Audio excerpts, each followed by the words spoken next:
नाज़रीन आदाब, programme hello career में आपका बहुत इस्तकबाल करते हैं। मैं हूं आपके साथ हिना जुबैर। नाज़रीन, आज हम एक बहुत ही ख़ास मौजू को लेकर हाजिर हुए हैं। चूँकि 8 मार्च यानी यौम ख़वातीन विमेंस डे बस आने ही वाला है, हम मनाने वाले हैं कुछ दिनों बाद। इसी मुनासिबत से आज हम ख़ास तौर पर बात करेंगे जो हमारी बच्चियां हैं, जो लड़कियां हैं, उनके करियर को लेकर कि वो अपने करियर ऑप्शंस किस तरह से आगे चुन सकती हैं 10th के बाद, 12th के बाद, या फिर आगे कौन कौन से ऐसे अहम करियर हैं जो आज की हमारी बच्चियां, आज की हमारी लड़कियां जो हैं उन्हें प्रेफर कर रही हैं, उन्हें सिलेक्ट कर रही हैं। क्योंकि देखिए, हम सभी जानते हैं कि वो वक्त अलग था जब लड़कियों के लिए सिर्फ टीचिंग या फिर हम ये बात कहें कि डॉक्टर, इंजीनियर या फिर रिसर्च करके उनके करियर ऑप्शंस होते थे। अब बहुत ज़्यादा करियर ऑप्शंस हो रहे हैं। लड़कियां अपने करियर को एक नई परवाज़ बख्श रही हैं। तो इसी मौजू पर आज हम ख़ास तौर पर बात करेंगे। आप हमें बिल्कुल कॉल कर सकते हैं। हमारे नंबर जो हैं वो आपके टीवी स्क्रीन पर फ्लैश हो रहे हैं। हमारे साथ बहुत ही ख़ास मेहमान मौजूद रहेंगे, करियर काउंसलर, करियर गाइडेंस हम इनसे हासिल करते हैं। आप अपने टीवी स्क्रीन पर देख रहे हैं, हमारे साथ मौजूद हैं प्रोफेसर डॉक्टर रेहान खान सूरी साहब, जो कि प्रो वाइस चांसलर हैं Delhi skill and entrepreneurship university DSEU से। रेहान खान सूरी साहब, आपका बहुत हम इस्तकबाल करना चाहेंगे अपनी आज इस बेहद ख़ास पेशकश में। और जिस तरह से मैंने अभी कहा कि आज हम लड़कियों के करियर के बारे में बात करेंगे और शुरुआत हम करना चाहेंगे कि 12th के बाद या जब वो अपने करियर को लेकर प्लान कर रही हैं, आज के माहौल में देखते हुए किस तरह से वो अपने करियर को लेकर आगे बढ़ें, क्या खास आप उनको गाइडेंस देना चाहेंगे? क्योंकि जिस तरह से हम कहते हैं कि आजकल की हमारी जो बच्चियां हैं हर मैदान में कामयाबी के झंडे गाड़ रही हैं। देखिए, सबसे पहले तो मैं मुबारकबाद अभी से देना चाहूँगा एडवांस में, जो हमारा इंटरनेशनल वुमेन्स डे है 8 मार्च को, और एक मुबारकबाद आपको भी कि आपने इतना अच्छा मौजू चुना जो बहुत ही एक रेलेवेंट है इस वक्त के हिसाब से। तो जो बात आप बेसिकली बिल्कुल आपने बहुत अच्छी बात कही कि अब ये कहना कि ये लड़कियों के लिए करियर है या ये लड़कों के लिए करियर, ये मुनासिब नहीं। और अगर उसको देखा जाए तो सबसे अहम जो चीज़ है वो है बच्चियों का। अभी आप सब जानते हैं कि कुछ दिन पहले डिफेंस फोर्सेस में कॉम्बैट जो फाइटर्स होते हैं, प्लेन्स, उनका पायलट के लिए भी मुंतखब हुई कुछ बच्चियां, उनको परमिशन मिली। उसके बाद अभी जो रिसेंट सबसे बड़ा एक फैसला है सरकार का, वो है कि NDA जो नेशनल डिफेंस एकेडमी है, उसमें भी पहले जो लड़कियों को नहीं लिया जाता था, अब उसमें भी लिया जाता है। मतलब उस लेवल पे जाकर भी आप ये देखिए कि तकरीबन अब अगर वो लेवल पे पहुंच गए तो इसका मतलब ये है कि कोई ऐसा एरिया नहीं बचा। हमने अभी मुझे बल्कि अभी रिसेंटली किसी ने बताया कि आपके जो हमारा इंडो तिब्बतन बॉर्डर पुलिस है, ITBP जिसे कहते हैं, उसमें जो तोपची है वो भी एक लड़की को बनाया अभी। तो इस तरह के जो करियर्स हैं खासतौर से फोर्सेस में, डिफेंस सर्विसेज में, इन सब में अगर आप देखें तो अभी हम तकरीबन ये मान सकते हैं कि कोई ऐसा करियर अपॉर्चुनिटी नहीं है जो हमारी बच्चियों के लिए ना हो। तो मैं ख़ास तौर से यहाँ पे ये बताना चाहता हूँ कि हमारी जो बच्चियाँ 11वीं में हैं, जो बच्चियाँ 12वीं में हैं और डिफेंस सर्विसेज में जाना चाहती हैं, तो डिफेंस सर्विसेज में जाने के लिए ज़रूरी नहीं है कि आप सिर्फ ग्राउंड ड्यूटी में ही जाएं। आप इंजीनियरिंग कोर्स भी ऑप्ट कर सकते हैं, आप मेडिकल कोर्स भी ऑप्ट कर सकते हैं, आप टीचिंग कोर्स भी ऑप्ट कर सकते हैं। काफ़ी करियर्स होते हैं उसमें। तो इसके लिए शुरुआत NDA होती है, जो आप 12वीं क्लास में जब होते हैं तभी आपको अपीयर होना होता है। तो आप अभी वो बच्चियां जो 11वीं में हैं या जो बच्चियां 12वीं में हैं और डिफेंस से उनको कोई लगाव है जाने का और जाना चाहती हैं उनमें, उनके लिए एक बहुत अच्छा ऑप्शन है, बहुत अच्छी अपॉर्चुनिटी है कि वो नेशनल डिफेंस एकेडमी का एक NDA जिसको आप कहते हैं, उसका एक टेस्ट होता है, उस टेस्ट की तैयारी करें, वो एक बहुत अच्छा करियर हो सकता है। उसके बाद अगर हम बात करें तमाम तर, अगर हम मेडिकल लाइन की बात कर लें तो मेडिकल में भी तकरीबन जो बच्चियां फिजिक्स, केमिस्ट्री, बायोलॉजी से अपनी 12वीं क्लास पढ़ रही हैं उनके लिए बहुत सारे ऑप्शंस हैं। आप सब जानते हैं कि नीट के थ्रू आप डॉक्टर बन सकते हैं, यानी कि एमबीबीएस कर सकते हैं। जी उसके अलावा जो अहम चीज़ है कि और बहुत सारी जो ऑल्टरनेट पैथीज हैं, जैसे आयुर्वेदा की बात करें हम, या होम्योपैथिक की बात करें, यूनानी की बात करें, ये तो आप बन ही सकते हैं। उसके अलावा जैसे डेंटिस्ट्री बहुत लोग जानते हैं, फिजियोथेरेपी बहुत सारे लोग जानते हैं, जी ऑक्यूपेशन थेरेपी बहुत सारे लोग जानते हैं। उसके अलावा आपके पास नर्सिंग ऑप्शन है। तमाम तर पैरामेडिकल कोर्सेज की बहुत एक अच्छी डिमांड है, बहुत अच्छा स्कोप है। जी जैसे मिसाल के तौर पे बीएससी, हम इमरजेंसी मेडिसिन की बात करें, बीएससी डायलिसिस टेक्नोलॉजी की बात करें, जी बीएससी मेडिकल लैब टेक्नोलॉजी की बात करें, तमाम तर डिप्लोमाज इसमें हैं, तमाम तर बीएससी, तो इस तरह की बहुत सारी चीज़ें, बहुत सारे करियर्स खासतौर से बच्चियों के ताल्लुक से हैं।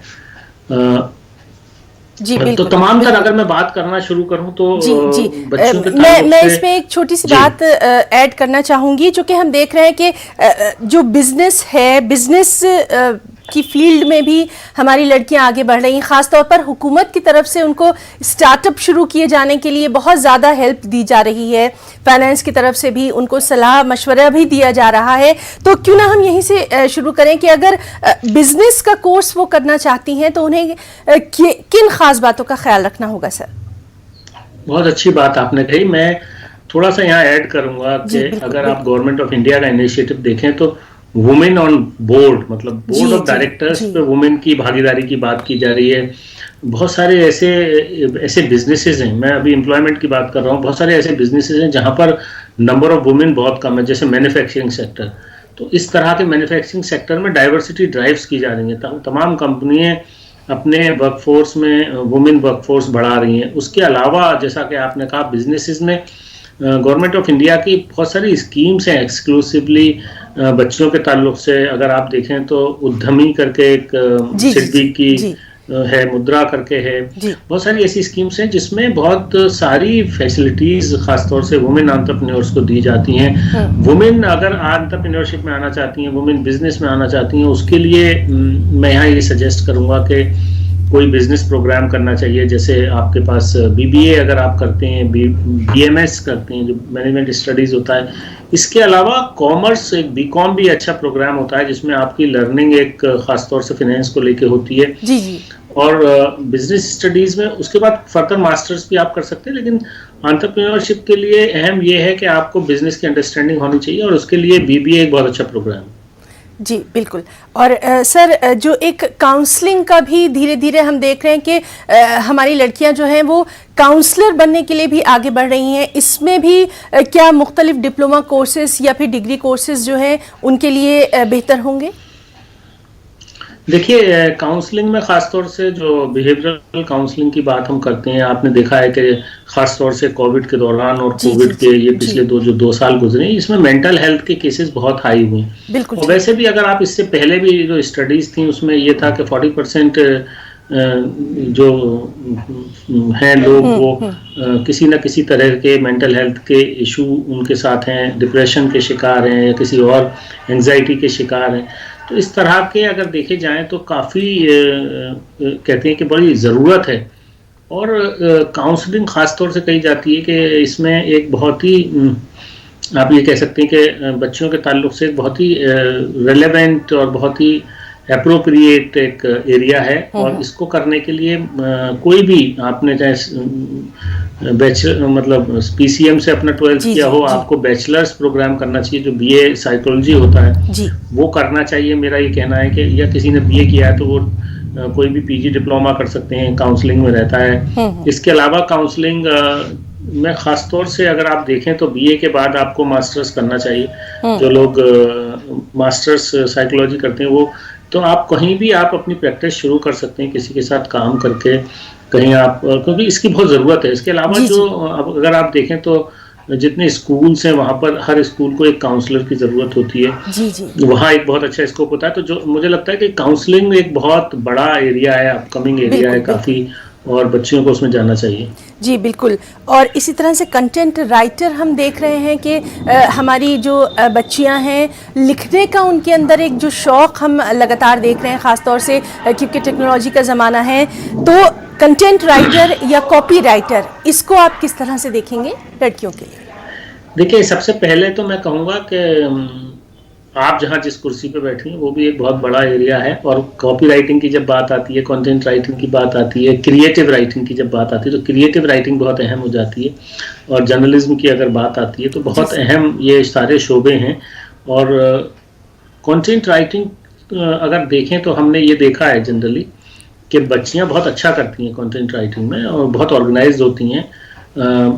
तो ये देखा गया है कि वो ज़्यादा कामयाब होती हैं कंटेंट राइटिंग में। और कंटेंट राइटिंग ऐसा शोबा भी है कि आप फ्रीलांस भी कर सकते हैं। अगर आपको कभी ऐसा महसूस होता है कि आप बहुत रेगुलर कहीं जॉब में नहीं जाना चाहते, तो वो भी एक अच्छा एरिया है, ख़ासतौर से कॉपी राइटिंग को लेके या कंटेंट राइटिंग को लेके या क्रिएटिव राइटिंग को लेके। ये बहुत अहम शोबे होते हैं और इसके लिए आपके पास किसी एक लैंग्वेज पे कमांड होना इम्पोर्टेंट होता है। और जाहिर है इसके लिए बहुत सारे प्रोफेशनल कोर्सेज भी हैं जहाँ पर आप ग्रेजुएशन के बाद डिप्लोमा कर सकते हैं। उसके अलावा काफ़ी ग्रेजुएशन के प्रोग्राम ऐसे हैं जिसमें आप ऑटोमेटिकली इस तरह के कंटेंट राइटिंग का आपका फ्लेवर जो कहते हैं ना, फ्लेयर डेवलप हो जाता है। तो इस तरह की जो आपने कहा कि जो कंटेंट राइटिंग में ख़ासतौर से मैं ये कहूँगा कि रीजनल लैंग्वेजेस में कंटेंट राइटिंग की बहुत स्कोप है। कोई ये सोचे कि सिर्फ अंग्रेजी में ही है, अंग्रेजी में नो डाउट काफ़ी स्कोप होता है कंटेंट राइटिंग में, लेकिन रीजनल लैंग्वेजेस में भी अभी काफ़ी स्कोप आ रहा है। और आप अच्छा लिख पाते हैं किसी भी लैंग्वेज में तो आपके लिए बहुत अच्छा है। जी, इसी बात को सर हम आगे बढ़ाएंगे। बहुत अच्छी आपने एक बात कही है, लैंग्वेज जो है, जिस तरह से अभी हम देख रहे हैं कि सिर्फ अंग्रेजी तक ही महदूद ना होकर अगर फॉरेन लैंग्वेजेस की हम बात करें और जिस तरह से हम एक डिजिटल विलेज में तब्दील होते जा रहे हैं, तो उसमें लड़कियों के लिए कितना आप अच्छा ऑप्शन मानते हैं फॉरेन लैंग्वेजेस को ऑप्ट करना या उनको सीखना? देखिए, अगर आपके पास दो लैंग्वेज हैं, एक इंग्लिश और एक कोई फॉरेन लैंग्वेज और एक आपकी लोकल लैंग्वेज, तो आप बहुत ही आपके सक्सेस होने के चांस, मतलब सक्सेसफुल करियर जिसको कहते हैं, एक बड़ा उसकी अपॉर्चुनिटी होती है आपके पास, जॉब अपॉर्चुनिटीज बहुत बढ़ती हैं। और मैं खासतौर से इसको ये भी कहना चाहता हूँ कि बहुत सारी हमारी बच्चियाँ ऐसी हैं जो due to some reasons travel नहीं कर सकती हैं अपनी जगह से, छोटे शहरों में रहती हैं और बड़े शहरों में नहीं जा सकती। उनके लिए बहुत सूट करता है कि वो अगर दो लैंग्वेज कर लेते हैं तो कंटेंट राइटिंग बहुत सारी ऐसी, मैं आपको बताऊं कि जो हमारी ई कॉमर्स की जो कंपनीज हैं बहुत बड़ी बड़ी, जैसे अमेज़न है, फ्लिपकार्ट है, इवन बहुत सारी आईटी कंपनीज हैं जो बड़ी बड़ी हैं, उनको बहुत सारी लैंग्वेजेस में जब अपने काम कराने होते हैं तो वो इस तरह के हायरिंग करते हैं जहाँ पर फॉरेन लैंग्वेजेस होती है। इसी तरह से बहुत सारे जो बिजनेस प्रोसेस आउटसोर्सिंग का काम होता है, जैसे बैकएंड का काम होता है, खासतौर से जैसे वीज़ा प्रोसेसिंग जिसमें होती है, उसमें बहुत फॉरेन लैंग्वेजेस की जॉब्स होती हैं। आप घर बहुत सारा काम कर सकते हैं बैठ के। इसके अलावा एक टीम होती है, जितनी भी ई कॉमर्स की साइट्स हैं उनके यहाँ फ्रॉड इन्वेस्टिगेशन टीम कहते हैं उसको। उसमें भी फॉरेन लैंग्वेजेस के बहुत लोग चाहिए होते हैं, उसमें नंबर बहुत बड़ा चाहिए होता है।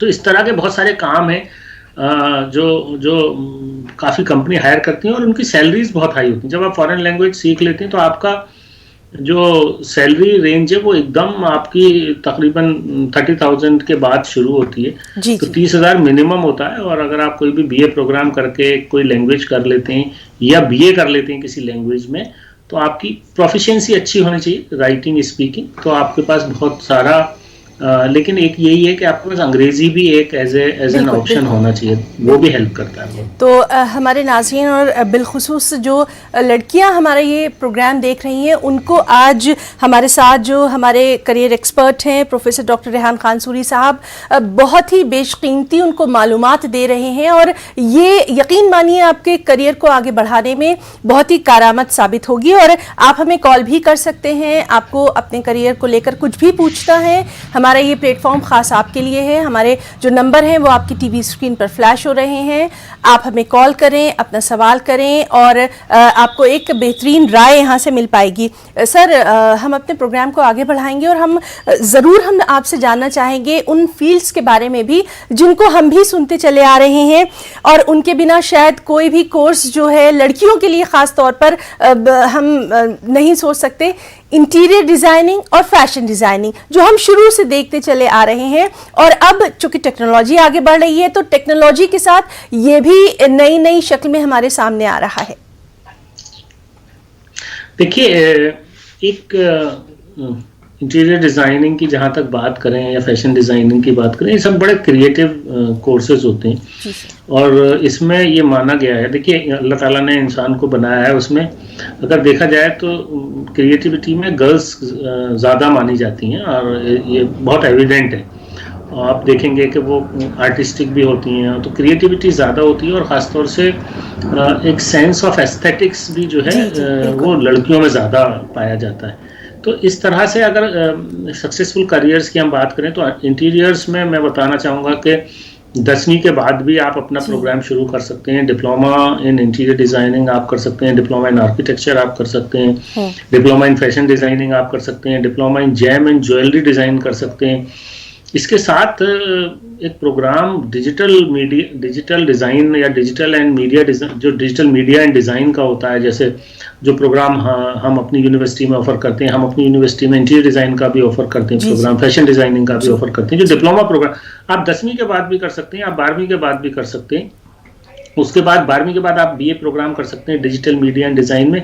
ब्यूटी एंड एस्थेटिक्स का एक बहुत स्कोप है, मैं बता दूं आपको, वो भी मैं कहीं ना कहीं उसको डिज़ाइन से कंसीडर करता हूँ कि जब आप ब्यूटी और एस्थेटिक्स की बात करते हैं तो बिल्कुल वो एक अलग टेक्नोलॉजी की तरह यूज़ होता है। और अब जो चीज़ें हैं वो पहले बहुत हाथ से की जाती थी, अभी ज़्यादातर चीज़ें टेक्नोलॉजी से की जाती हैं। आप पहले से बहुत सारी चीज़ें पेटेंट बना कर रखते हैं। मैं आपको ये भी बताऊं कि इवन अगर आपको हेयर कलर भी करना है तो अब एक उनकी एप्स आई हैं, उसमें ये पहले से आप देख सकते हैं कि आप इस हेयर कलर को करेंगे तो कौन सा आपका लुक कैसा आएगा। तो इस तरह की टेक्नोलॉजी के इन्वॉल्वमेंट है। उसके अलावा जो प्रोडक्ट्स आ रहे हैं वो बहुत हाईली एडवांस्ड प्रोडक्ट्स हैं, तो कौन सा प्रोडक्ट का कहाँ यूज़ है, उसका एप्लीकेशन किस तरह से करना है। तो इस तरह के नए कोर्सेज हैं, नई ट्रेनिंग है। प्रोग्राम देखिए कोई भी जिसका जिसमें इंटरेस्ट है वो करना चाहता है। इस वक्त आप ये समझ लीजिए कि जो आप सोचते हैं, खासतौर से बच्चियों से मैं कहना चाहता हूँ कि जो बच्चियां सोचती हैं उसको प्रोग्राम में कन्वर्ट करना बहुत बड़ा मसला नहीं है। हाँ, हो सकता है कि आप किसी छोटे जगह पे रहते हो, वहाँ वो चीज़ ना आपको मिल पाए, लेकिन अगर आप थोड़ा सा भी एक मतलब कि जहाँ सेमी अर्बन एरिया कह सकते हैं जहाँ पर रहते हैं, वहाँ पर आपको ये सब अपॉर्चुनिटीज मिल सकती हैं। वरना ऑनलाइन बहुत सारी आपको इस तरह की कोचिंग और बहुत सारे ऐसे प्रोग्राम मिल सकते हैं। मैं यहाँ बताना चाहूँगा कि बिल्कुल हमारे NPTEL के थ्रू या हमारे स्किल इंडिया पोर्टल के थ्रू आप बहुत सारी ऐसी स्किल ट्रेनिंग कर सकते हैं और बहुत सारे ऐसे ऑनलाइन कोर्स कर सकते हैं। वो कोर्सेरा है, एक एडेक्स है, जो प्लेटफॉर्म्स हैं। इसके अलावा स्वयं प्रभा करके हमारे चैनल्स हैं। तो ये बहुत सारी चीज़ें ऐसी हैं, अगर जो बच्चे किसी वजह से भी रेगुलर प्रोग्राम को नहीं ऑप्ट कर सकते तो वो कहीं ना कहीं इस तरह के प्रोग्राम करें और सर्टिफिकेट लें, तो उससे उनकी जॉब अपॉर्चुनिटीज भी बढ़ेंगी और कहीं ना कहीं कनेक्ट पैदा होगा। तो आप फर्दर लेवल का कोर्स कहीं बाहर जाके भी कर सकते हैं। इस तरह की चीज़ें करने से आपको ज़रूर बेनिफिट होगा। जी बिल्कुल। और सर यहाँ पर जब हम बात कर ही रहे हैं, कुछ ऐसे कोर्सेज़ की हम बात कर रहे हैं जो कि हमारे जो दूर दराज के इलाकों में या छोटे शहरों में जो बच्चियाँ हैं उनके लिए भी कारआमद हो, तो यहाँ मैं आपसे ज़रूर जानना चाहूँगी, एक अर्ली चाइल्ड एजुकेशन डिप्लोमा भी बोलते हैं जो प्राइमरी लेवल के बच्चों के लिए होता है, और ये आज भी लड़कियों के लिए बहुत ही महफूज और बहुत ही अच्छा करियर ऑप्शन माना जाता है। इसके ताल्लुक से थोड़ा सा जानना चाहिए। देखिए, बहुत आपने अच्छी बात कही कि अर्ली चाइल्डहुड केयर में जो डिप्लोमाज होते हैं, और जामिया मिल्लिया इस्लामिया एक MA प्रोग्राम रन करती है अर्ली चाइल्डहुड डेवलपमेंट पे। इसी तरह से अगर आप देखें तो बच्चों के ताल्लुक से, मतलब खासतौर से इन बच्चियों के ताल्लुक से नर्सरी जो टीचर्स ट्रेनिंग होती है वो भी इसी तरह का एक प्रोग्राम है जिसमें बहुत सूटेबिलिटी होती है खासतौर से गर्ल्स की। जैसे आपने पहले भी कहा था, टीचिंग में भी तो खासतौर से हमारे प्राइमरी टीचिंग में एक बहुत बड़ा स्कोप होता है। तो अर्ली चाइल्डहुड केयर एक बहुत ही इमर्जिंग फील्ड है।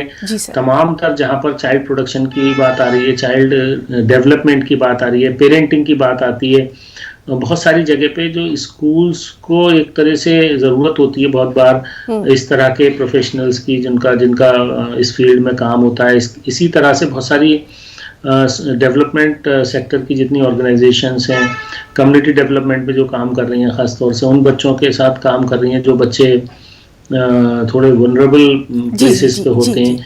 तो बहुत सारी ऐसी चीज़ें हैं जहाँ पर इस तरह के हमारे प्रोग्राम्स लेकिन ये ज़्यादातर प्रोग्राम ग्रेजुएशन के बाद होते हैं जो आप कर सकते हैं। Diploma in early childhood care जो बेसिकली होती है, चाइल्ड केयर डेवलपमेंट करके अलग अलग नाम है, लेकिन ये बहुत ही इमर्जिंग एरिया है, खासतौर से प्रोटेक्शन ऑफ चिल्ड्रन को लेके। और बहुत सारी यूनिसेफ की बहुत सारे ऐसे इनिशिएटिव्स हैं जो इस तरह के जो बच्चे जो खासतौर से पास आउट्स होते हैं, ग्रेजुएट्स, उनको हायर करते हैं। जी बिल्कुल, बहुत ही अच्छी बात आपने ये हमारे तमाम नाज़रीन तक पहुंचाई है। सर, आपसे ये भी जानना चाहेंगे, हमारी जो बच्चियां हैं, लड़कियां हैं आजकल, वो फाइनेंशियल मैनेजमेंट की तरफ भी बहुत ज़्यादा राग़िब हो रही हैं, और ये भी कहा जाता है कि फाइनेंस को लड़कियां थोड़ा बेहतर समझ सकती हैं, तो इसके ताल्लुक से आप उन्हें क्या उनके करियर के लिए कहना चाहेंगे? मैं सिर्फ ये बताना चाहता हूँ कि फाइनेंस में अगर आप जाना चाहती हैं तो आप किस तरह से जा सकते हैं। जी, थोड़ा सा मैं यहाँ पर और एक्सप्लेन करूँगा कि देखिए, कॉमर्स एक ऐसा फील्ड है कि आपका कोई भी इंटरेस्ट है, और जो बच्चे 10वीं क्लास में, तो उनको 11वीं क्लास में कॉमर्स लेनी चाहिए, और जो नहीं भी लेते हैं, अगर किसी वजह से आपने कुछ भी अगर PCM भी लिया है, तो तब भी आप कॉमर्स में या इकोनॉमिक्स के एरिया में जा सकते हैं। और फाइनेंशियल मैनेजमेंट में जाने के लिए आप चाहे BBA करें या BCom करें, उसके बाद MBA इन फाइनेंस करें, या आप, क्योंकि देखिए अकाउंट्स और फाइनेंस को तकरीबन इसको थोड़ा अंडरस्टैंड करने की ज़रूरत है कि आप MBA फाइनेंस भी कर सकते हैं और आप दूसरी तरफ CA भी कर सकते हैं।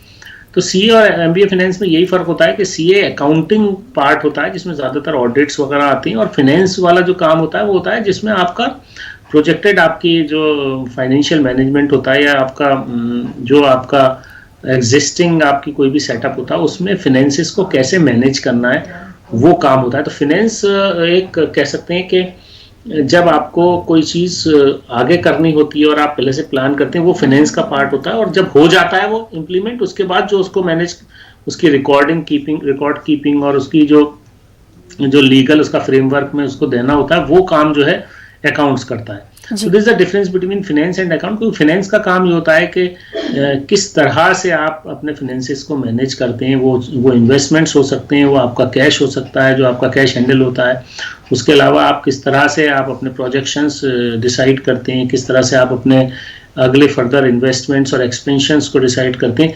तो MBA फाइनेंस मैनेजमेंट, मुझे लगता है MBA फाइनेंस करना एक बहुत ही अच्छा फाइनेंशियल मैनेजमेंट हो सकता है। इसके अलावा Delhi skill and entrepreneurship university एक कोर्स ऑफर करती है, BBA in banking, financial services and insurance. तो अगर इस तरह के कोर्सेज हैं जो बहुत ही एक्सक्लूसिव कोर्स होते हैं, अगर फाइनेंस के एरिया में आप जाना चाहते हैं, जामिया मिल्लिया में डिस्टेंस में एक प्रोग्राम होता है, जो बच्चे अगर किसी वजह से शहरों में जाके नहीं पढ़ सकते, तो वो डिस्टेंस के through centre for open and distance learning जो जामिया मिल्लिया का है, वो एक कोर्स ऑफर करता है, bachelors of international business and finance. तो इस तरह के कोर्सेज हैं, मुझे लगता है ज़रूर करने चाहिए। और डिस्टेंस का कोर्स तो आप कहीं बैठकर भी कर सकते हैं, और आपको जामिया मिल्लिया की एक डिग्री मिलेगी। तो इस तरह के कोर्सेज को अगर बच्चियां करेंगी तो मुझे लगता है कि उनके लिए बहुत अच्छा होगा। आप डिस्टेंस का कोई प्रोग्राम कहीं दूर बैठ के कर सकते हैं, और फिर उसके बाद अपना मास्टर्स जो है कंटिन्यू कर सकते हैं रेगुलर प्रोग्राम में कहीं पर अच्छी जगह। तो इस तरह से प्लान करना होगा बच्चों के ताल्लुक से। मुझे लगता है कि थोड़ा सा मूव करना एक जगह से दूसरी जगह थोड़ा तकलीफ दे होता है, ज़्यादा परेशानी होती है उनको, क्योंकि उनके लिए थोड़ा सा रेजिडेंस के इशू रहते हैं। ज़्यादातर कॉलेजेस में हॉस्टल्स का इशू रहता है, लेकिन अगर आप ये अपना अगर ऐसी जगह पर भी हैं जहाँ से आप मूव नहीं कर सकते, मजबूरी कोई भी हो सकती है, तो आपको घर से बैठ के ऑनलाइन कोर्सेज, आपको घर से बैठ के डिस्टेंस के कोर्सेज करने चाहिए। क्योंकि अगर आप देखेंगे तो दोनों की जो एक्सेप्टेंस है, वो रिकग्निशन है, वो सेम है। जी सर, यहाँ पे हम बहुत जल्दी हम एक कॉलर से बात करना चाहेंगे। हेलो। हाँ हेलो, बोलिए। सर, आपने हेलो करियर में कॉल किया है, आप क्या जानना चाहते हैं? हाँ बोलिए ना, मेरा नाम जमालुद्दीन है। जी हेलो। जी, आप सवाल करिए अपना। हेलो करियर में आपने हमें कॉल किया। सवाल ये है सर मैडम कि मेरा लड़का है, मैं भोपाल कॉलेज से इंजीनियरिंग किया है, इलेक्ट्रिकल इंजीनियरिंग। ठीक है, मगर अभी तक उसका कोई जॉब का कहीं से कोई ऑफर ही नहीं आया है। 2019 में पास किया है वो। जी, किस डिसिप्लिन में किया है, किस ब्रांच से? नहीं, ब्रांच कौन सी किस है? ब्रांच से किया है? ये भोपाल से किया है। किस ब्रांच से किया है? भोपाल के VNS कॉलेज से। अच्छा, तो बीटेक सिविल इंजीनियरिंग में किया है? VNS कॉलेज है भोपाल में, वही इलेक्ट्रिकल से किया है, सिविल से किया है या किससे किया है? इलेक्ट्रिकल से किया, इलेक्ट्रिकल इंजीनियरिंग किया है वो। इलेक्ट्रिकल अच्छा, इंजीनियरिंग। इलेक्ट्रिकल इंजीनियरिंग किया है। देखिए, एक बात बस मैं बताना चाहूंगा कि 19 के बाद थोड़ा सा तकलीफ परेशानी तो रही, और क्योंकि कुछ अगर हो तो कुछ देखिएगा। जी जी जी, आप जरा सुनिए। ठीक है, बताते हैं। देखिए, आप बच्चे को सजेस्ट करिए कि जितना भी एक डाटा एक्विजिशन के कोर्स होता है, जिसको स्काडा कहते हैं, अगर उस तरह के कुछ कोर्स वो कर लें अभी, तो उनके लिए जॉब अपॉर्चुनिटीज़ बहुत ज़्यादा बढ़ सकती हैं, क्योंकि काफ़ी जगह पे स्काडा की रिक्वायरमेंट रहती है और उस तरह का वर्कफोर्स नहीं मिलता। तो बीटेक करने के बाद भी कुछ आपको, क्योंकि गैप हो गया है 2 साल का, 19 में किया था, जाहिर है कोविड की वजह से बहुत सारी परेशानी रही होगी, तो ये मैं सजेस्ट करना चाहता हूँ कि आप बच्चे से कहिए स्काडा से रिलेटेड कोई प्रोग्राम कर लें, तो आपकी जॉब अपॉर्चुनिटीज बढ़ जाएंगी। जी, तो हम बहुत बहुत आपका शुक्रिया अदा करना चाहेंगे रेहान खान सूरी साहब। आज आपने हमारी बच्चियों के ताल्लुक से कम बहुत ही अहम मालूमात उनको दी है, किस तरह से वो अपने करियर को आगे प्लान कर सकती हैं, और आपसे इसी तरह से हम गाइडेंस आगे भी हासिल करते रहेंगे। अपना कीमती वक्त देने के लिए हमारी पूरी टीम की तरफ से हम आपका तहे दिल से बहुत बहुत शुक्रिया अदा करना चाहेंगे। नाज़रीन, प्रोग्राम हेलो करियर में आज के लिए फिलहाल इतना ही। आदाब।